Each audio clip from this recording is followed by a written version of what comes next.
ఓం ఆత్మీయులారా, శ్రీమద్ భగవద్గీత సాంఖ్యయోగము 5వ శ్లోకం యొక్క మధుసూదని టీకా తెలుసుకుంటూ ఉన్నాము.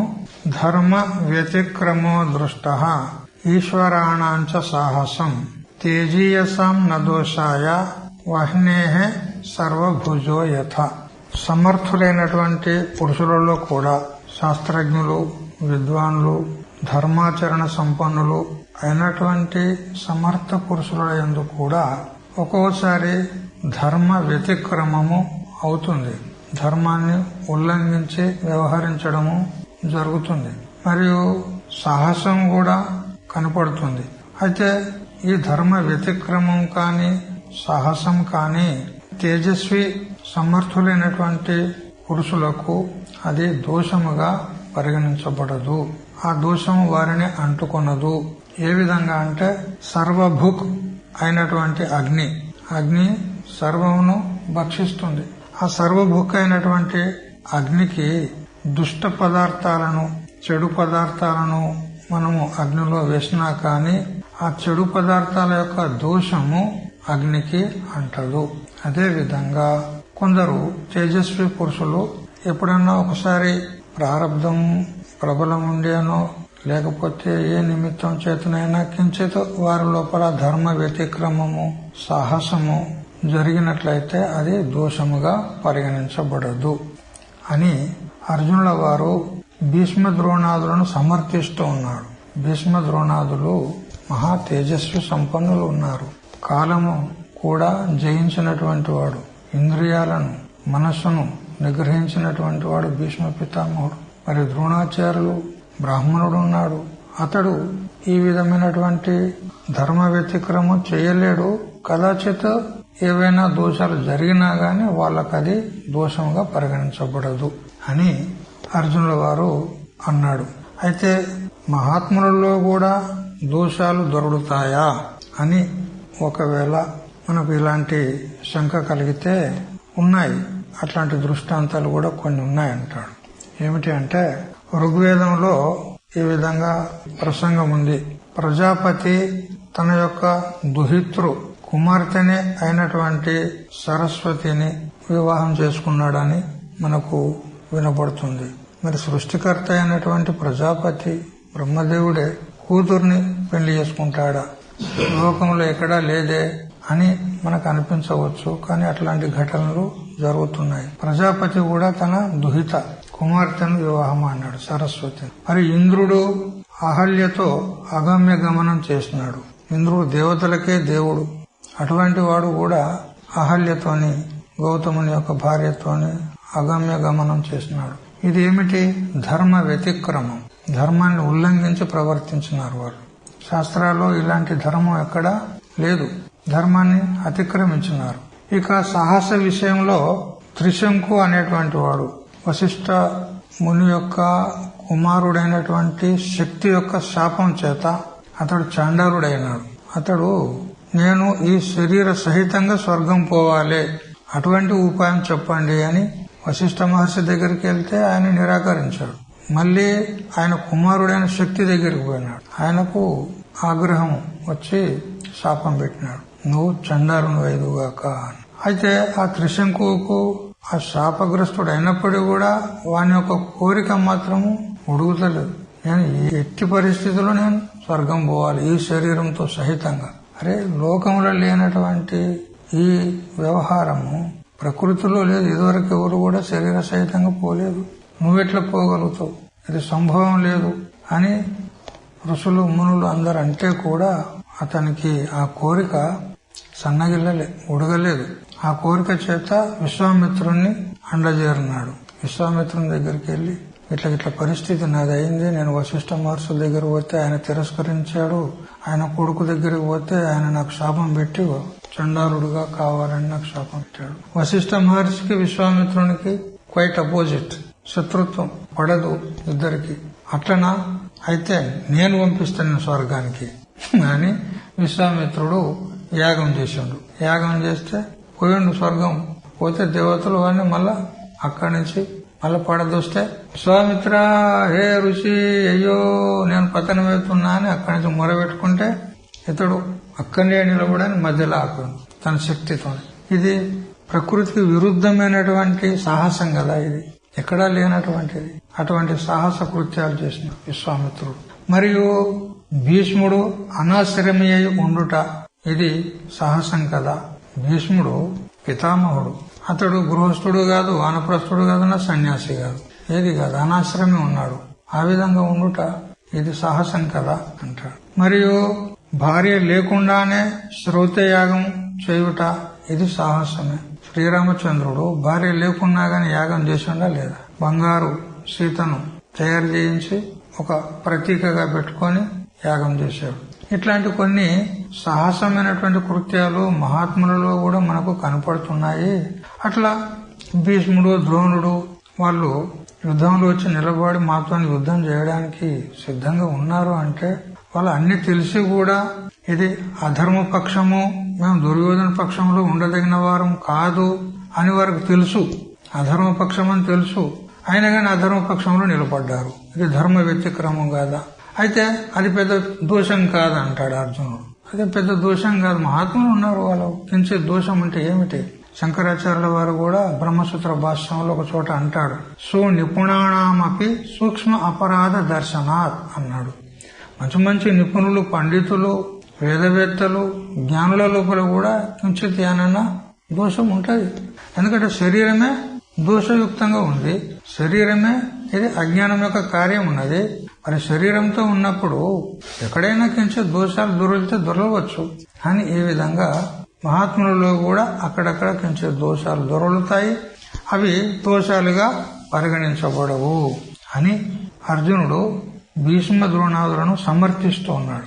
అప్పుడు శ్రీకృష్ణుడు అంటాడు, అర్జున నన్ను యదా అర్థలుబ్ధాః సంతః యుద్ధే ప్రవృత్తాః తదేషాం విక్రీతాత్మనాం కుతస్త్యం పూర్వోక్తం మాహాత్మ్యం తథా చ ఉక్తం భీష్మేన యుధిష్ఠిరం ప్రతి. ఇప్పుడు భీష్ముడు మరియు ద్రోణుడు వారు అర్థలుబ్ధాః అంటే అర్థం కోసము లోభం చేత దుర్యోధనునికి అమ్ముడుపోయినరు వాళ్ళు. ద్రోణుడి సంగతి ఏంది? అక్కడ ద్రుపద మహారాజుతోనే అవమానపడిన తర్వాత వచ్చి దుర్యోధనుని అండజేరి దుర్యోధనుని యొక్క ఉప్పు పప్పు తినుకుంటూ జీవించాడు. మరి ఇప్పుడు అతనికి కూడా తెలుసు ఇది అధర్మ పక్షం అని. దుర్యోధనుడు అధర్మంగా యుద్ధం చేస్తున్నాడు, అధర్మంగా వారి రాజ్యాన్ని కాజేసుకున్నాడు, వాళ్ళకు అడవిల పాలు చేశాడు. వీడు దుర్మార్గుడని తెలుసు, అధర్మ పరుడని తెలుసు. ఈ యుద్ధం కూడా అధర్మ యుద్ధం అని తెలుసు. అయినా గాని ఏం చేశాడు ద్రోణాచార్యుడు?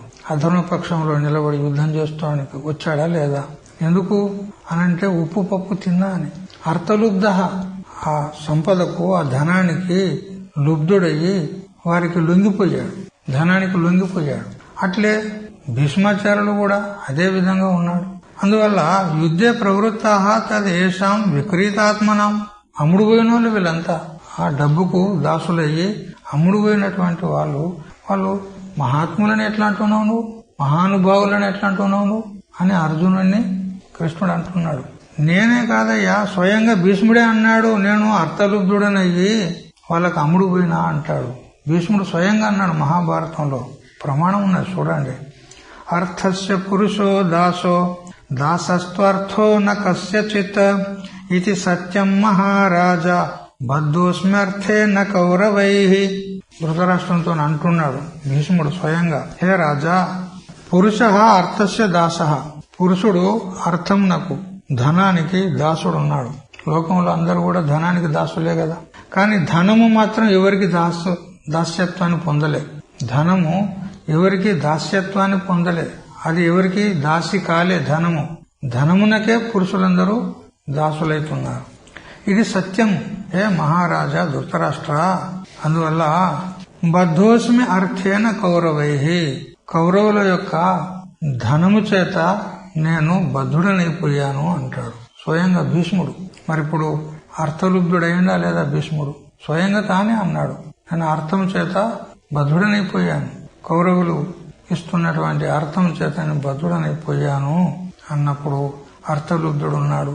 అటువంటి వాళ్ళు మహానుభావులు ఎట్లయితారయ్యా అని కృష్ణుడు అర్జునుడిని అంటున్నాడు. ఇత్యాశంక్య ఆహా హత్వా ఇది. ఈ విధంగా శంఖ ప్రాప్తమైనప్పుడు అర్జునుడు అన్నాడు ఉత్తరార్ధంలో శ్లోకంలో, హత్వార్థ కామాస్తు గురువుని హైవ భుంజీయ భోగాన్ రుధిర ప్రదిగ్ధాన్. తు అన్నాడు. తు అయినప్పటికీ కూడా అర్థలుబ్ధులు ఉంటే ఉండుగాక, అర్థకామాలకు దాసులైతే అవుగాక, అయినా గాని నాకు వాళ్ళు గురువులే కదా, వారు ఎవరైనా ఉండని, వాళ్ళ యొక్క వ్యక్తిగత ఆచార విచారాలను నేను చూడను, వాళ్ళు నాకు గురువులు అంతే. కాబట్టి వాళ్ళని చంపి నేను ఈ రాజ్యభోగాలను అర్థకామాలను అనుభవించడము ఇది యుక్తం కాదు. ఆ విధంగా అనుభవించినట్లయితే వారి యొక్క రక్తం చేత సిక్తమైనటువంటి భోగాలను అనుభవించిన వాడనవుతాను అని ఉత్తరార్ధంలో చెప్పినాడు. గురు అనే శబ్దం 2 సార్లు వచ్చింది. గురువున హత్వాహి మహానుభావాన్ని మొదట్లో చెప్పినాడు గురు శబ్దం. మళ్ళీ 3వ పాదంలో చెప్పినాడు గురువుని హైవ. అంటే గురువుల మీద అంత శ్రద్ధ ఉంది అర్జునునికి. కాబట్టి వాళ్ళు కించిత్ దోషం చేత యుక్తంగా ఉంటే ఉండుగాక, వాళ్ళు అర్థలుబ్ధులు ఉంటే ఉండుగాక, కానీ నాకైతే గురువులే కదా, మరి గురువులను చంపమని ఎక్కడైనా శాస్త్రం విధానం చేసిందా చెప్పు. నువ్వు సర్వజ్ఞుడు భగవంతునివి కదా, నీకు ఎరకలేనిదేమున్నది, ఎక్కడైనా గురువులను చంపవచ్చు అని ఇట్లా ఉల్లేఖుందా అని అంటాడు. అర్థలుబ్ధాహ అపి తే మదపేక్షయ గురవః భవంత్యేవ ఇది. చూడు, వాళ్ళ అర్థలుబ్ధులైతే ఉండుగాక, అర్థం యొక్క లోభం చేత ధనం యొక్క లోభం చేత వాళ్ళు దాసులైతే అవుగాక దుర్యోధనునికి, కానీ నా అపేక్ష చేత మాత్రం వాళ్ళు నాకు గురువులే కదా. పునః గురుగ్రహణేన ముక్తం. అందుకని వాళ్ళు నాకు పూజ్యులు, ఆదరణీయులు, వందనీయులు, కాబట్టి వారిని చంపుట తగదు. తూ శబ్దో అపి అర్థే. శ్లోకంలో హత్వార్థ కామాంస్తు తూ శబ్దం ఉంది అక్కడ. ఆ తూ శబ్దం యొక్క వివక్ష ఏమిటి అని అంటే అపి కూడా అని అర్థం చేసుకోవాలి ఇక్కడ మనం. ఈదృశాన్ అపి గురున్ హత్వా భోగానేవ భుంజీయ నతు మోక్షం లభేయ. ఏ విధమైనటువంటి మహానుభావులైన గురువులను కూడా నేను యుద్ధంలో ఒకవేళ చంపి భోగాలను అనుభవించినట్లయితే అవి ఈ లోకంలో నాకు సుఖాలను ఇవ్వవచ్చు, అది కూడా అపయశస్సుతో కూడినటువంటి భోగాలు, అపకీర్తితో కూడినటువంటి భోగాలు. గురువులను చంపి చూడు రాజ్యభోగాలను అనుభవిస్తున్నాడు అనేటువంటి అపకీర్తితో కూడినటువంటి రక్తసిక్తమైనటువంటి భోగాలను ఈ లోకంలో నేను అనుభవించితే అనుభవించుదునుగాక, కానీ అవి నాకు మోక్షానికి మాత్రం కారణం కావు. భుంజంతే ఇది భోగాహ విషయాహ కర్మణి ఘై. అయితే ఇక్కడ హత్వార్థ కామాస్తు గురువుని హైవ భుంజీయ భోగాన్ అన్నాడు. భోగ శబ్దం అంటే ఇక్కడ భుజ్యంతే, కామ్యంతే, కామాహ భోగాహ అంటే ఇక్కడ విషయాలని తెలుసుకోవాలి. భోగ అనే శబ్దం చేత, భోగ అనే శబ్దానికి సుఖ దుఃఖాలని కూడా అర్థమవుతుంది. సుఖ దుఃఖాన్యతర సాక్షాత్కార భోగ ఉచ్యతే అని సుఖ దుఃఖాలకు కూడా అన్వయం అవుతుంది. కానీ ఇక్కడ సుఖ దుఃఖాలకు హేతులైనటువంటి విషయాలను తీసుకోవాలి. ఇక్కడ ఏవేవి అంటే రాజ్య భోగాలు అని ఇక్కడ భోగ శబ్దం చేత విషయాలని గ్రహించాలి. తేచ భోగాహ ఇహైవ నా పరలోకే. ఆ భోగాల వల్ల నాకు ఇహలోకంలోనే సుఖం ప్రాప్తమవుతుంది, అంతేగాని పరలోక ప్రాప్తికి హేతువులు మాత్రం కావు, స్వర్గానికి హేతువులు కావు, మోక్షానికి హేతువులు కావు. ఇహ అపిచ రుధిర ప్రదిగ్ధాహ ఇవ అపయశో వ్యాప్తత్వేన అత్యంత జుగుప్సిత ఇత్యర్థః. ఇహైవ అన్నాడు అంటే ఈ లోకంలోనే, ఇక్కడే. ఇక్కడ కూడా ఈ భోగాలను అనుభవిస్తున్నప్పటికీ కూడా అవైతే పరలోకానికి హేతువులైతే కావు. ఈ లోకంలో భోగాలు నాకు సుఖాన్ని ఇవ్వవచ్చు, కానీ ఈ లోకంలోనైనా ఆ భోగాలను నేను అనుభవిస్తున్న కాలంలో కూడా అవి ఎటువంటి భోగాలంటే రుధిర ప్రదిగ్ధాహ, రక్తసిక్తమైనటువంటి భోగాలు. అవి రక్తంతో తడిసినటువంటి భోగాలు.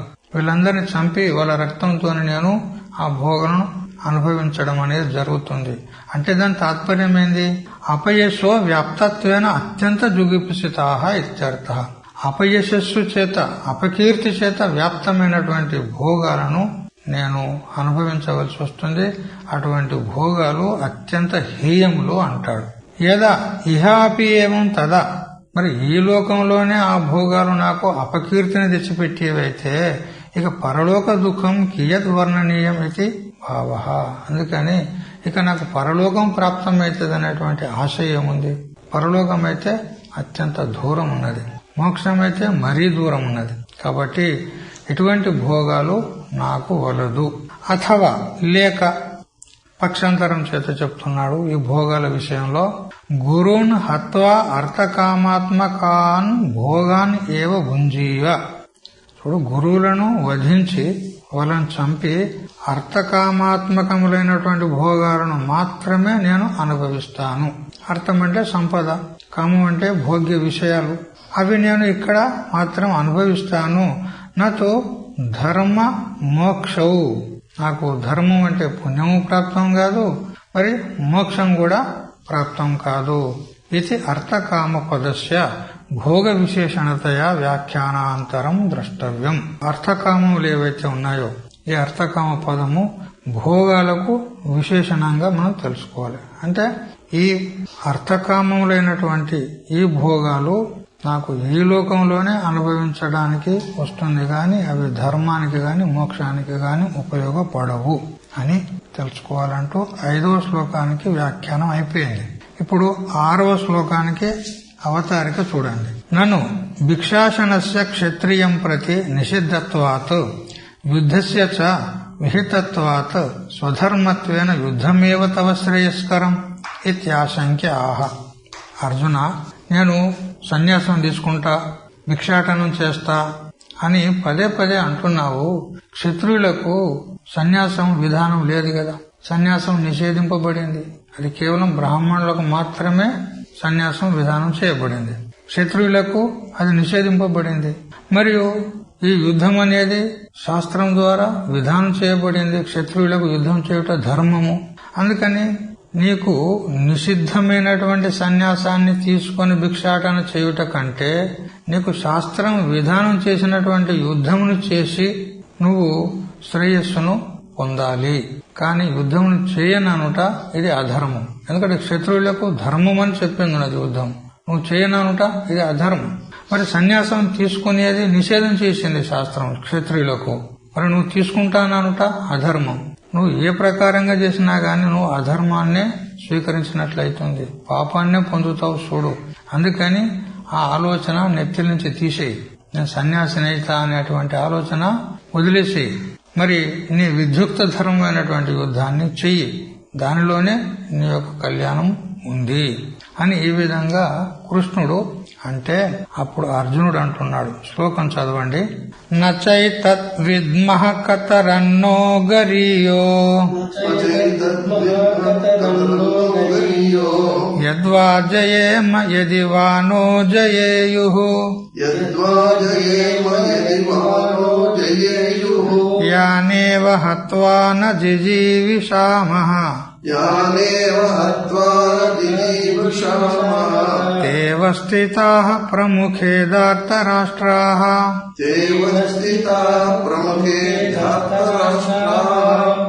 యద్వా లేక జయేమ మనం జయించిన, లేక నహ అంటే అస్మాకం మనలను, యదివా జయేయు వాళ్లే జయించిన, యుద్ధంలో మనము జయం పొందిన లేక వారు జయం పొందిన.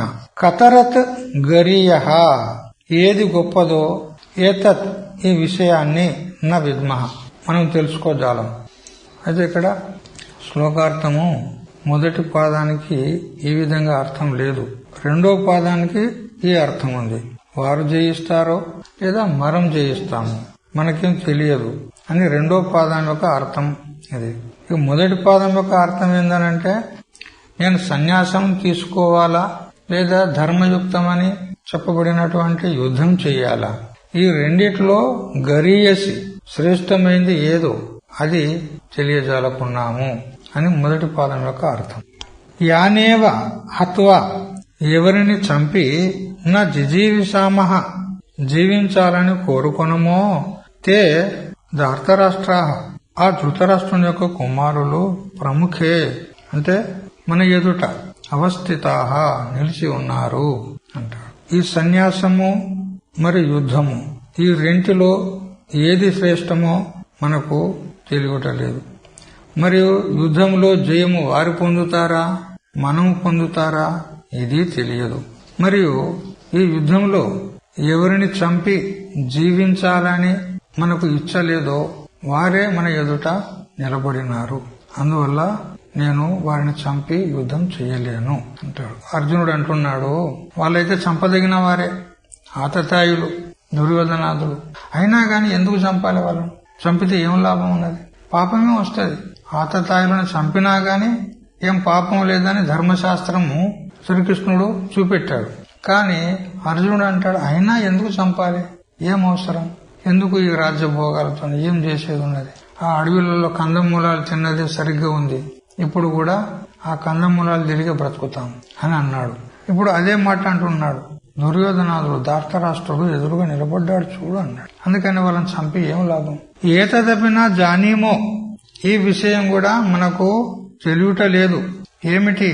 భైక్ష యుద్ధయోహో మధ్య కతరత్ నహ అస్మాకం గరీయ శ్రేష్టం. భిక్షాటనం చేయుట శ్రేష్టమా లేక యుద్ధం చేయుట శ్రేష్టమా? ఈ రెండిట్లో ఏది శ్రేష్టం అనేది మనకు తెలియటలేదు. కిం భైక్ష్యం హింసాశూన్యత్వాత్ ఉత యుద్ధం స్వధర్మత్వాత్ ఇది. చూడు, భిక్ష వృత్తిని స్వీకరిస్తే, సన్యాసం స్వీకరిస్తే హింస అనేది జరగదు. సన్యాసం తీసుకున్న తర్వాత ఇంకెవరిని చంపేది ఉంటది? హింస అనేది జరగదు. కాబట్టి ఆ హింసాశూన్యమైనటువంటి సన్యాసమే, భిక్షాటనమే శ్రేష్టమా లేక స్వధర్మమైనటువంటి యుద్ధమే శ్రేష్టమా? ఈ రెండిట్లో ఏది కూడా నిర్ణయించలేకపోతున్నాము. ఇదంచన విద్మః ఆరబ్ధే అపి యుద్ధే యద్వా వయం జయేమ అతిశయీమహి యదివా నో అస్మాన్ జయేయుః ధార్తరాష్ట్రాః. ఎందుకనైతే యుద్ధం ప్రారంభం కాలే. అయితే ఒకవేళ యుద్ధం ప్రారంభం అయింది అనుకో, అప్పుడు మనం జయిస్తామా లేక దుర్యోధనాదులు జయిస్తారా? ధార్తరాష్ట్రులైనటువంటి వారు, ధృతరాష్ట్రుని యొక్క కుమారులు, వారు జయిస్తారా? ఉభయోహో సామ్యపక్షో అపి అర్థాత్ బోద్ధవ్య. ఈ ఇరుపక్షాల్లో ఏది సమానమైనటువంటిది? ఇలా ఏది గెలుస్తుంది? ఏది ఉత్కృష్టము, ఏది నికృష్టము, ఏది ప్రబలము, ఏది దుర్బలము, లేదా సమానమా, ఏది కూడా మనము తెలియలేకపోతున్నాము అంటాడు. కించ జాతః అపి జయో నః ఫలతః పరాజయః ఏవ. యుద్ధంలో మనమే గెలిచినామనుకో, అయినా గాని గెలిచినా గాని మనకు పరాజయమే చూడంటాడు. వాళ్ళని గెలిచినా గాని మనకు పరాజయమే. ఎందుకు? వాళ్ళందరినీ చంపుకొని ఆ రక్తం కూడు తింటే ఏం ఉపయోగం ఉన్నది? యతః యాన్ బంధూన్ హత్వా జీవితం అపి వయం న ఇచ్చామః. చూడు, బంధువులను చంపి జీవించాలని ఇచ్చ కూడా మనకు లేదే. మరి అలాంటప్పుడు జయాన్ని పొంది మాత్రం ఏం ఉపయోగం ఉంది? కిం పునః విషయాన్ని ఉపభోక్తం. వాళ్ళని చంపి రాజ్యాన్ని గెలిచి ఆ విషయాలను, అర్థకామలను ఉపభోగించడం లోపల ఏం ప్రయోజనం ఉంది? తేవ అవస్థితాః సమ్ముఖే ధార్తరాష్ట్రాః ధృతరాష్ట్ర సంబంధినః భీష్మ ద్రోణాదయః సర్వే అపి. ఎవరిని చంపి మనం జీవించజాలకున్నామో, జీవించుటకు ఇచ్చగుంచకున్నామో వారే భీష్మ ద్రోణాదులు, దుర్యోధనాదులు వచ్చి యుద్ధంలో నిలబడినారు. తస్మాత్ భైక్ష్యాది యుద్ధస్య శ్రేష్టత్వం న సిద్ధం ఇత్యర్థః. అందుకని భైక్ష్యాది యుద్ధస్య శ్రేష్టత్వం న సిద్ధం ఇత్యర్థః. అందుకని భిక్షాచర్యము కంటే యుద్ధము శ్రేష్టము అని సిద్ధం కాలే. ఎందుకు? యుద్ధం చేసినట్లే మన బంధువులను చంపుకొని విషయోపభోగాలను అనుభవిస్తే ఎందుకు? అది రక్తంతో సిక్తమైనటువంటి ఆ భోగాలను అనుభవించి ఏం ఉపయోగం ఉంది? అందుకని భిక్షాచర్యం కంటే ఈ యుద్ధము అనేది శ్రేష్టము అనేది సిద్ధం కాలే. అంటే భిక్షాచర్యమే, సన్యాసమే శ్రేష్టము అని సిద్ధమైంది. తదేవం ప్రాక్తనేన గ్రంథేన. ఇంత దగ్గర ఈ అర్జునుని యొక్క అభిప్రాయాన్ని అంతటి చెప్పి మొదటి అధ్యాయం నుంచి ఇప్పటి దగ్గర జరిగిందంతా కూడా సింహావలోకనం చేస్తూ శ్రీ మధుసూదన సరస్వతి స్వాముల వారు ఇంత దగ్గర జరిగినటువంటి గ్రంథ సందర్భం చేత ఏం నిష్పన్నమైంది, వ్యాస భగవానునికి ఈ మొదటి అధ్యాయము, మరి ఇప్పుడు ఈ 2వ అధ్యాయంలో ఈ 6వ శ్లోక పర్యంతం జరిగిన విషయంలో ఏం చెప్పేది ఉంది, ముఖ్యంగా తాత్పర్యం ఏముంది వ్యాస భగవానునికి, అదంతా క్రోడీకరించి శ్రీ మధుసూదన సరస్వతి స్వాముల వారు చెప్తూ ఉన్నారు. తద్ ఏవం ప్రాక్తనేన గ్రంథేన, ఇంత పూర్వము జరిగిపోయినటువంటి గ్రంథ సందర్భం చేత ఏం చెప్పినట్లయింది అంటే, అర్జునుని యొక్క వాలకం మనం విన్నాం కదా, అర్జునుని యొక్క అభిప్రాయం మనం విన్నాం కదా, దాని చేత ఏం తాత్పర్యం నిష్పన్నమైతుంది అంటే, సంసార దోష నిరూపణాద్ అధికారి విశేషణాన్ని ఉక్తాని. చూడు, ఈ సంసారం ఏదైతే ఉందో ఇది దోషయుక్తంగా ఉంది అని ఈ సంసారం పట్ల విరక్తిని చూపెడుతూ అధికారిని నిరూపణ చేసినట్లయింది. ఇక్కడ మనం మొదటి నుంచి చెప్పుకుంటూనే వస్తున్నాం. అర్జున విషాద యోగం ఏదైతే ప్రథమాధ్యాయం ఉన్నదో ఇది అధికారి నిరూపణ ఉంది. వేదాంతానికి అధికారిని మొదలు నిరూపణ చేయాలి, అది చెప్పే తాత్పర్యం అది. ఇప్పుడు మనకు తెలిసింది కదా, అర్జునుని యొక్క అభిప్రాయానుసారంగా అతడు ఎలా ఉన్నాడు, ఇప్పుడు సంసారం నుంచి విరక్తుడైనాడు పూర్తిగా. నేను భిక్షాచర్యం చేస్తా అంటాడు, సన్యాసం తీసుకుంటా అంటాడు.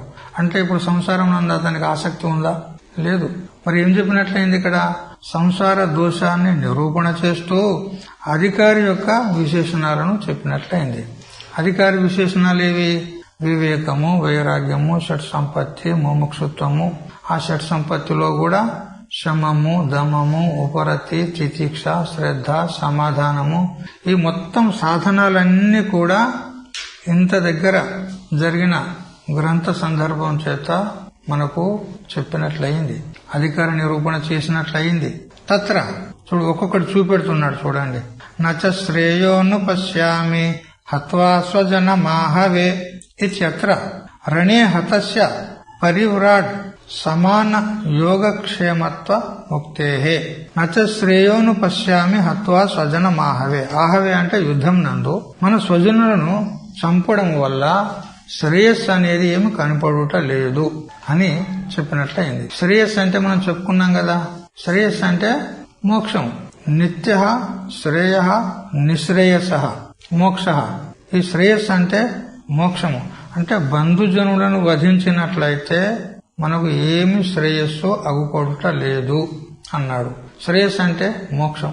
అంటే ఇప్పుడు ఇక్కడ అర్జునునికి మోక్షము కావాలనేదే ఇచ్చ ఉంది అని మనకు తెలుస్తుంది. మోక్షం యొక్క ఇచ్చ ఏదైతే ఉందో ఇది ముముక్షువుకు ఉండవలసినటువంటి లక్షణం. ముముక్షు ఎవడు? అధికారి. అధికారి యొక్క లక్షణం చెప్పినట్లయింది ఇక్కడ.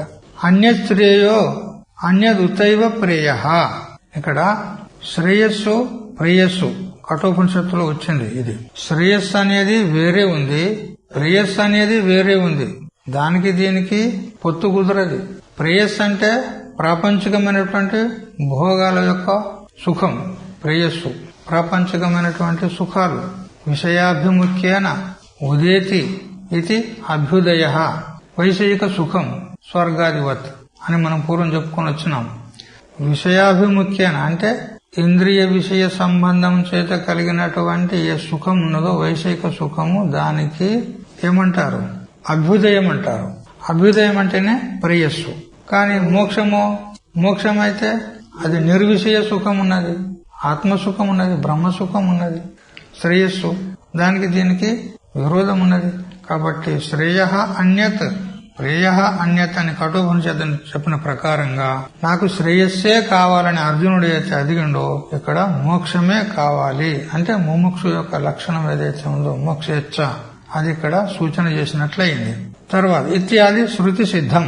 ఈ మొదలైనటువంటి కఠోపనిషత్తు శృతి ఆధారంగా చేసుకుని శ్రేయ మోక్షాఖ్యం ఉపన్యస్తం. శ్రేయస్ అంటే మోక్షము అని ఉపన్యాసం చేసినట్లయింది.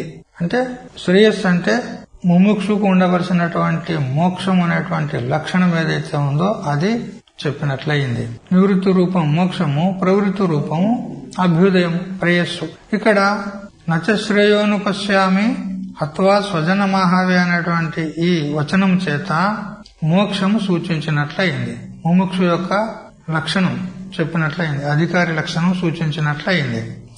అర్థాచ్చ తద్ ఇతరత్ అశ్రేయ ఇది నిత్యానిత్య వస్తు వివేకో దర్శిత.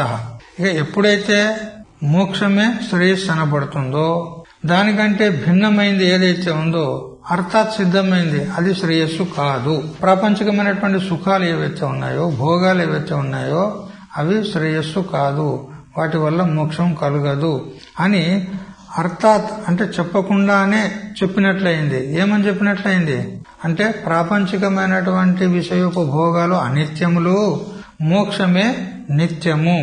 అంటే నిత్యానిత్య వస్తు వివేకం అనేటువంటి మొట్టమొదటి సాధన, అధికారికి ఉండవలసిన సాధన సూచించినట్లయింది.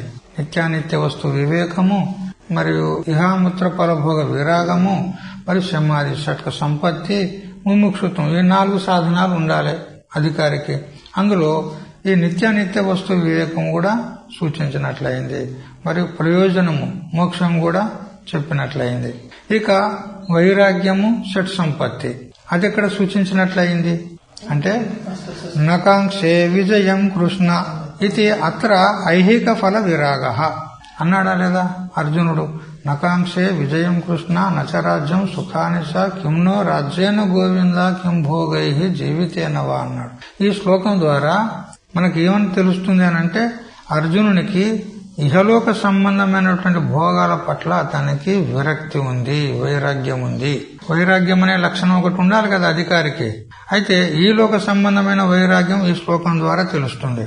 ఇక పరలోక భోగాల పట్ల కూడా అతనికి నిస్పృహ, జుగుప్స, వైరాగ్యం ఉంది. అది ఎలా తెలుస్తుంది?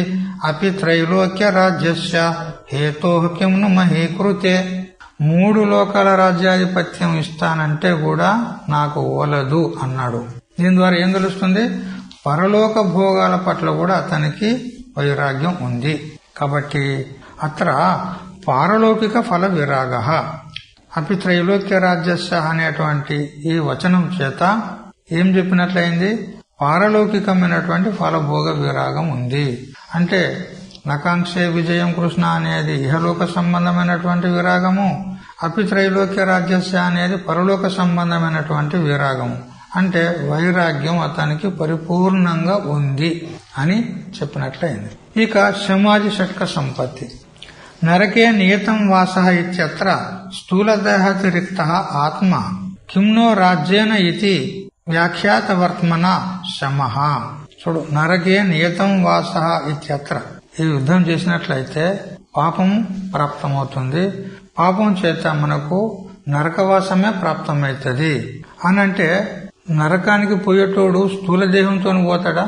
నరకం గాని స్వర్గం గాని స్థూల దేహంతో పోతాడా? పోడు కదా, సూక్ష్మ దేహంతో పోతాడు. అంటే ఏం చెప్పినట్లయింది ఇక్కడ? స్థూల దేహము కంటే ఆత్మ వేరే ఉంది అని మనకు దీంతో తెలుస్తుంది. ఇక కింనో రాజ్యేన గోవింద అనేటువంటి ఆ వచనం చేత శమము మనకు తెలియబడుతుంది. ఈ రాజ్యం యొక్క కాంక్ష ఎందుకు మనకు? రాజ్యంతో మనకేం పని అంటే మనసులో ఆ రాజ్యానికి సంబంధించినటువంటి సంకల్పం కూడా లేదు, నాకు రాజ్యం కావాలి అని. అంటే మనస్సును తను అదుపులో పెట్టుకున్నాడు. విరజ్య విషయ వ్రాతాత్ దోష దృష్ట్యా ముహుర్ముహు స్వలక్ష్య నియతావస్థ శమ ఇత్యుచ్యతే బుధైహి అని అంటూ వివేక చూడమల్లో శంకరాచార్యులు అంటారు. విషయ వ్రాతం అంటే విషయ సమూహం నుంచి మనస్సును విముఖం చేసి స్వలక్ష్యమైనటువంటి స్వరూపం నందు నిలుపుట ఏదైతే ఉందో అది శమము అన్నాడు. ఆ శమం ఇక్కడ సూచించినట్లయింది.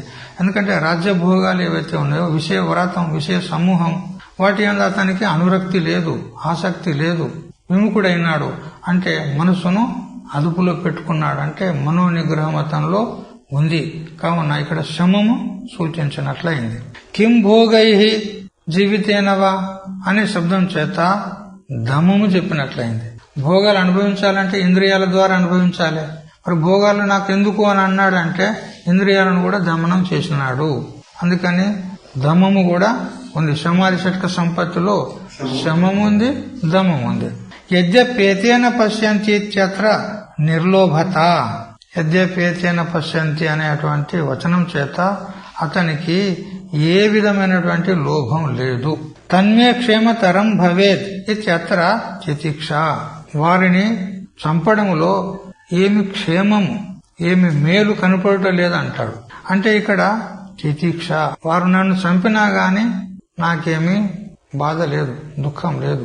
కానీ వాళ్ళని చంపితే ఏం క్షేమం ఉన్నది, వాళ్ళని చంపితే ఏం లాభం లేదు, ఏం మేలు లేదు అని ఈ విధంగా చెప్పడంలో అతనిలో తితిక్ష ఉంది అని తెలుస్తుంది అర్జున్లో. ఇది ప్రథమాధ్యాయ అర్థ సన్యాస సాధన సూచనం.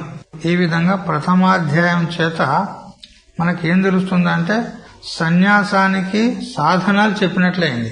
సన్యాసం గ్రహించడానికి అంటే వేదాంత శ్రవణం చేసేవాడు సన్యాసం తీసుకోవాలి. వేదాంత శ్రవణం చేసేవాడు సన్యాసం తీసుకోవాలి. ఎందుకంటే సన్యాస శ్రవణం కుర్యాదని శాస్త్రం చెప్పింది.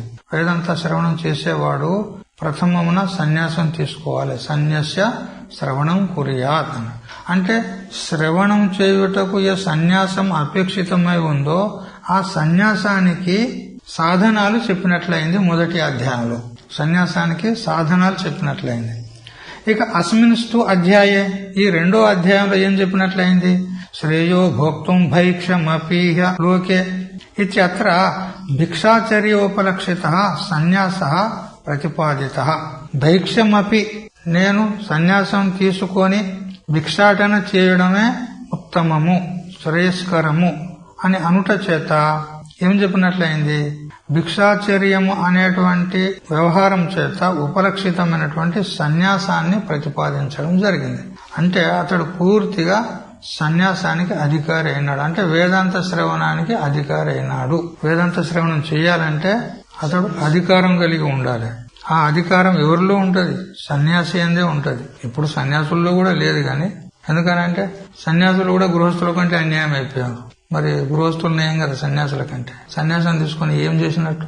సన్యాసం తీసుకుని ఒకటే పని చేయాలి. ఏది చేస్తే శ్రవణమన్నా చెయ్యి. ఒకవేళ నీకు జ్ఞానం కలిగితే ఇతరులకు శ్రవణం చేయించు. ఇంకో పని చెప్పలే సన్యాసికి. ఈ ఆశ్రమాలు కట్టమని చెప్పలే. ఇక్కడ పరివ్రాజకోపనిషత్తు చదవండి, నారద పరివ్రాజకోపనిషత్తు చదవండి. ఆశ్రమాలు కట్టమని చెప్పలే. కాబట్టి సరే సన్యాసి శ్రవణం కుర్యాత్ అని మనకు శాస్త్రం చెప్పిన ప్రకారంగా పూర్వోక్తమైనటువంటి గ్రంథ సందర్భం చేత మనకేం తెలిసినట్లయిందంటే వేదాంత శ్రవణానికి అధికారిని నిరూపణ చేసినట్లయింది. తర్వాత ఇక్కడికి 6వ శ్లోకం పూర్తయింది. అయితే అధికారి లక్షణాలు కొంచెం వివరిస్తూ మనకు టిప్పన్కారులు చెప్తూ ఉన్నారు. ఇవన్నీ కూడా వేదాంత సారంలో శ్రీ సదానంద యోగీంద్రుడు అనేటువంటి వారు వేదాంత సారం అనేటువంటి గ్రంథము సంస్కృతంలో రాశాడు. చాలా అద్భుత గ్రంథం. వేదాంతంలో అది ప్రాథమిక గ్రంథం. వేదాంతంలో ప్రవేశమైన వారికి అది సంస్కృత మాధ్యమం నుంచి అయితే మొదటి గ్రంథం వేదాంత సారం. తెలుగులో కూడా కొందరు అనువాదం కూడా చేశారు, దొరుకుతాయి. అందులో చెప్పినటువంటి అధికారి యొక్క లక్షణాలు మనకిక్కడ టిప్పన్ ద్వారా తెలియజేస్తున్నారు. మొట్టమొదటి సాధన ఏమిటి? అధికారికి ఉండవలసింది 4 సాధనాల్లో వివేకము. వివేకం దేనికంటారు? నిత్యానిత్య వస్తు వివేక తావత్ బ్రహ్మైవ నిత్యం వస్తు తతో అన్యదఖిలం అనిత్యం ఇది వివేచనం. బ్రహ్మైవ నిత్యం వస్తు, బ్రహ్మమే నిత్యమైనటువంటి వస్తువు.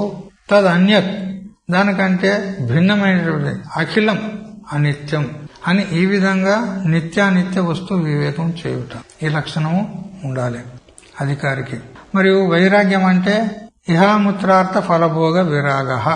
ఇహ అంటే ఈ లోక సంబంధమైన, అముత్ర అంటే పరలోక సంబంధమైనటువంటి ఫలభోగాలు ఏవైతే ఉన్నాయో వాటి అన్నిటి పట్ల విరక్తి, జుగుప్స, హేయబుద్ధి ఉండాలి.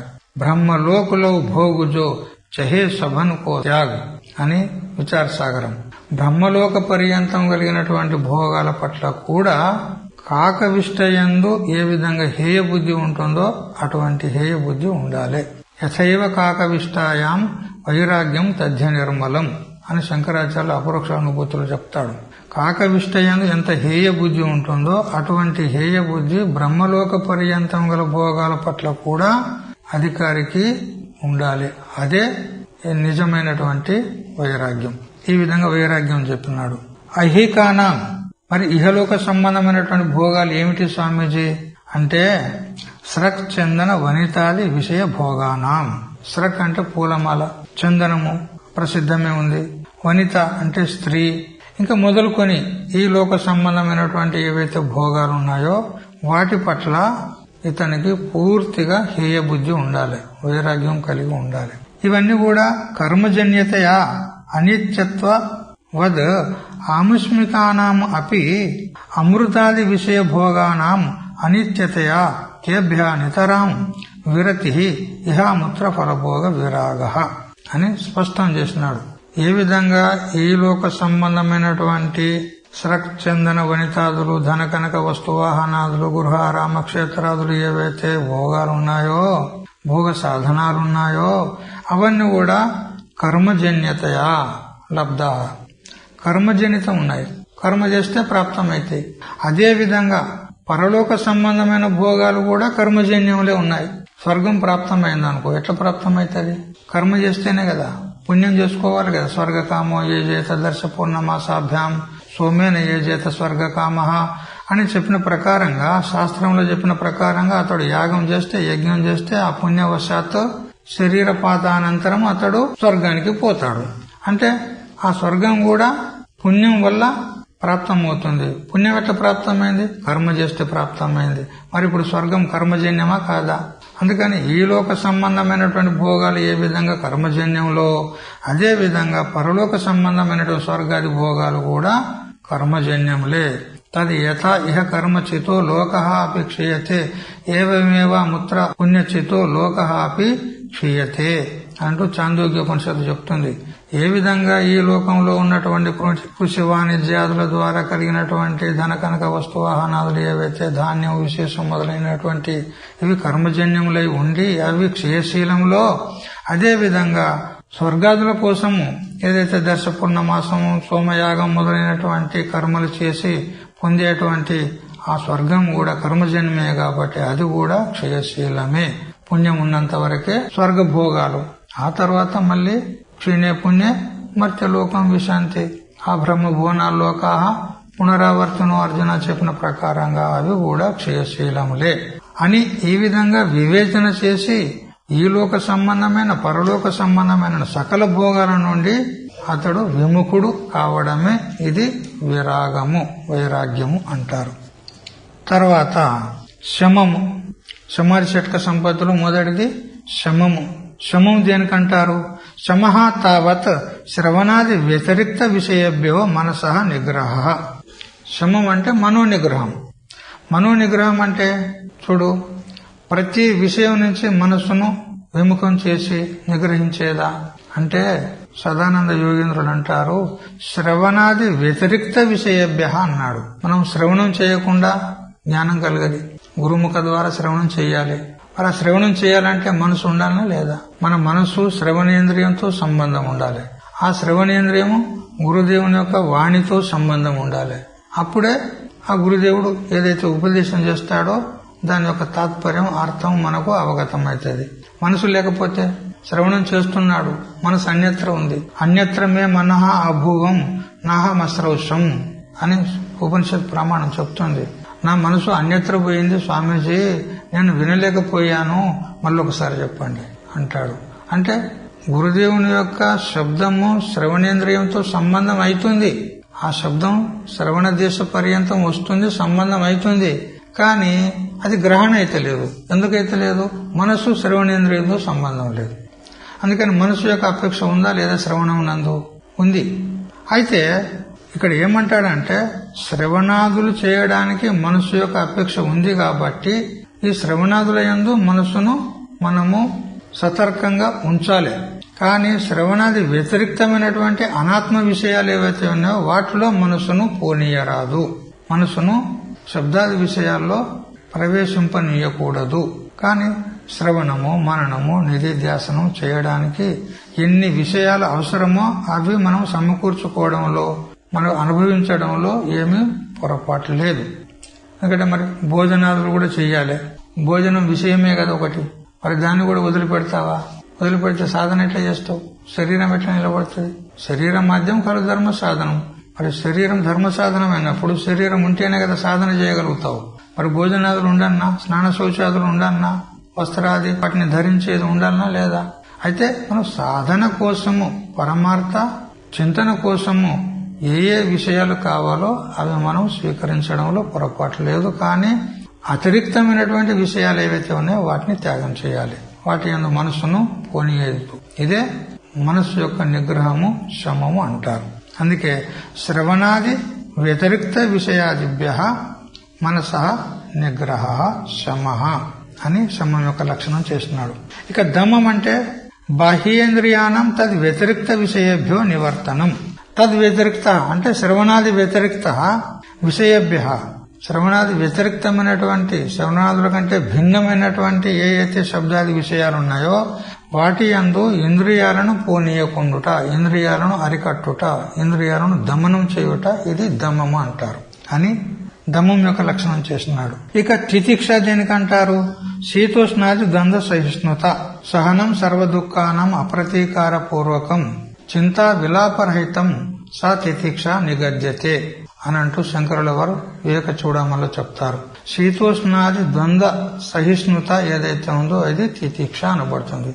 మనకు శీతము, ఉష్ణము, మానము, అపమానము, లాభము, నష్టము, సుఖము, దుఃఖము ఇవన్నీ ద్వంద్వ ధర్మాలు వస్తూ ఉంటాయి. వాటిని మనము సహనం చేసుకోవాలి. అది తితిక్ష అని అనబడుతుంది. అది కూడా అప్రతీకార పూర్వకం, ప్రతీకారం చేసుకోవాలనేటువంటి బుద్ధి లేకుండా, చింతా విలాపరహితం, ఏ విధమైనటువంటి మనస్సులో గ్లాని ఉండకూడదు. అయ్యో నాకే వచ్చే దుఃఖం అన్నట్టు అటువంటి గ్లాని ఉండకూడదు. సహజంగా సహించుకోవాలి. ఈ విధంగా శమము, దమము, తితిక్ష ఇవన్నీ చెప్పినాడు. ఉపలక్షణంగా మిగతాయన్ని కూడా తెలుసుకోవాలి. అవన్నీ కూడా మనకు పూర్వమే మనము ఈ యోధుల యొక్క పేర్లు తెలుసుకునేటప్పుడు మనము ఎవరెవరు ఏ ఏ సాధనానికి ఉపలక్షణంగా మనం చెప్పుకోవాలో అది చెప్పుకుంటూ వచ్చాం. ఈ విధంగా మొదటి అధ్యాయము మరి ఇంతవరకు జరిగినటువంటి రెండో అధ్యాయంలో ఏదైతే గ్రంథ సందర్భం ఉందో ఇంత దగ్గర సాధన చతుష్టే సంపత్తి, అధికారికి ఉండవలసినటువంటి లక్షణాలు చెప్పడం జరిగింది. ఇప్పుడు అధికారి అయినటువంటి వాడు ఏం చెయ్యాలి అంటే శృతిమాత చెప్పింది, తద్ విజ్ఞానార్థం స గురుమేవ అభిగచ్చే ముండకోపనిషత్తు. ఆ శృతి యొక్క తాత్పర్యాన్ని, ఆ శృతి యొక్క వివక్ష అనుసారంగా ఇప్పుడు అర్జునుడు శరణాగతి వెళ్తాడు. ఎవరికి? శ్రీకృష్ణ పరమాత్మకు. ఆ విషయం రేపు తెలుసుకుందాం. హరి ఓం తచ్చత్. ఓం సహనావతు సహనౌ భునక్తు సహ వీర్యం కరవావహై తేజస్వినావధీతమస్తు మా విద్విషావహై. ఓం శాంతి శాంతి శాంతి.